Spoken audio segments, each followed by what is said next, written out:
Ada salah satu tokoh reformasi yang bernama Calvin atau biasa disebut dengan John Calvin yang lahir pada tanggal 10 Juli 1509 di kota New York.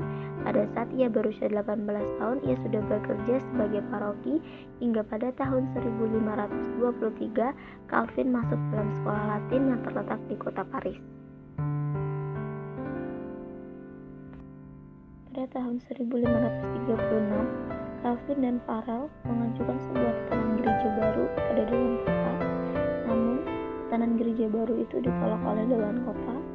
Dewan Kota hanya mengizinkan perjamuan kudus dilakukan hanya 4 kali dalam setahun saja.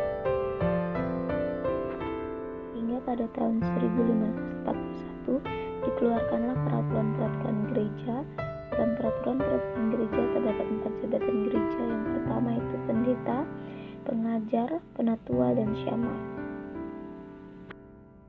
Hingga pada tahun 1548, kaum oposisi beroleh kursi terbanyak dalam Dewan Kota, sehingga sulit bagi seorang John Calvin untuk mempertahankan ajaran teologinya pada saat itu. Ada seorang tabib yang bernama Hieronymus Busbus pada saat itu menyerang ajaran Calvin tentang predestinasi. Hingga pada tahun 1555, golongan Calvinis dari luar negeri yang berlindung di kota Jenewa pada saat itu diberikan hak sepenuhnya kewarganegaraannya.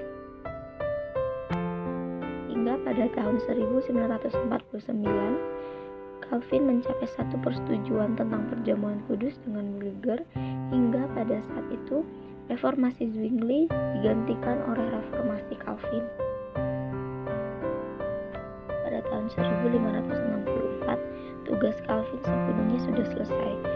Pada saat itu badan Calvin sudah mulai menderita dengan sakit perut dan sakit kepala dahsyat yang dialaminya.